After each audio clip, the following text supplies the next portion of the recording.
Hello बच्चों, Hindi class में आपका स्वागत है।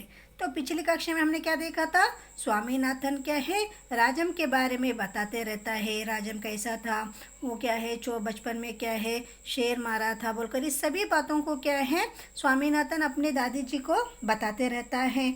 और दादी क्या है, नींद में रहती है, वो चुप मुंडी हिलाकर क्या है हूँ जवाब देती है। तो स्वामीनाथन क्या है अपनी दादी जी से पूछता है कि दादी तुम तो मैं अपने राजम के कहानी सुना रही हूँ और तुम सो गई हो बोलकर। नहीं नहीं बेटा मैं सुन रही हूँ बोलकर कहती है। तो बताओ कि राजम ने कितना शेर मारा था बोलकर स्वामीनाथन पूछता है। तो दादी कहता है कि एक बोलकर वो कहती है। तो इसको स्वामीनाथन को क्या है चिढ़ाने लगती है। इसको गुस्सा आता है कि मैं यहाँ पर राजम के बारे में बता रही हूँ और तुम नींद में क्या है उलझुल बातें कर रही हो, तुम कुछ भी क्या है कह रही हो, तुम मेरी बात को सुनी रही हो। चलो मैं तुमसे बात नहीं करता, मैं तुम्हें कुछ भी नहीं बताऊँगा, तुम राजम को पसंद ही नहीं करती हो बोलकर क्या है स्वामीनाथन कहता है। तो चलिए देखते हैं आगे स्वामीनाथन क्या सुनाता है राजम के बारे में या नहीं। नहीं नहीं, वह तो बहुत प्यारा लड़का है। कौन कहते हैं वाक्य? दादी कहती है। दादी ने बड़े क्या है विश्वास के साथ क्या है कहती है, विश्वास से कहा।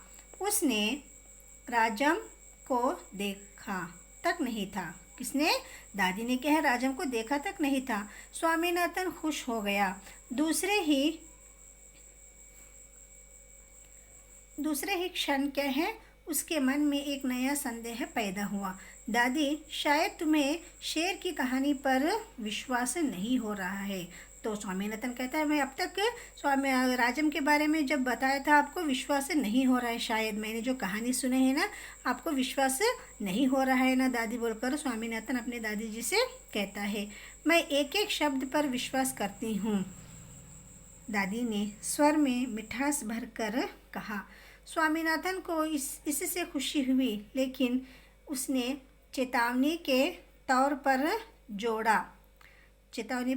क्या है जोड़ा, जो भी उसे झूठ कहेगा यानी कि झूठा कहेगा किसे? स्वामीनाथन को, वह उसे गोली मार देगा। मैं जो कुछ बता रहा हूँ वो किसी ने भी अगर मुझे झूठा कहा तो मैं उसे गोली मार दूंगा बोलकर वो कहता है।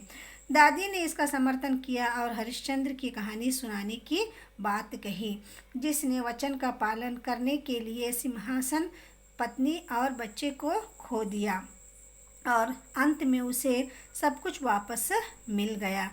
उसने कहानी आदि ही सुनाई थी कि स्वामीनाथन कराटे लेने लगा। दादी भी रुक रुक कर बोलने लगी, फिर वह भी सो गई। तो क्या है अपने स्वामीनाथन क्या है राजम की कहानी सुनाने के बाद दादी भी क्या हरिश्चंद्र की कहानी सुनाती है। किस तरह से कौन हरिश्चंद्र क्या है सत्य के लिए कि अपने सिंहासन छोड़ा, अपनी पत्नी अपने बच्चे को सब छोड़कर क्या है वो चला जाता है, अपने राज्य को छोड़कर क्या है चला जाता है। फिर अंत में क्या उसको वह सभी मिल जाता है बोलकर उसके बारे में बताते रहते हैं कि आधे में क्या स्वामीनाथन खर्राटे ने कि वो सो गया रहता है। तो दादी भी क्या उसको भी नींद आई रहती है, वो भी क्या है रुक रुक कर बोलकर वो भी सो जाती है। बच्चों तो अगले वीडियो में क्या है इस पाठ से संबंधित प्रश्न के उत्तरों के साथ आपसे फिर से मुलाकात होगी। तब तक के लिए बच्चों धन्यवाद।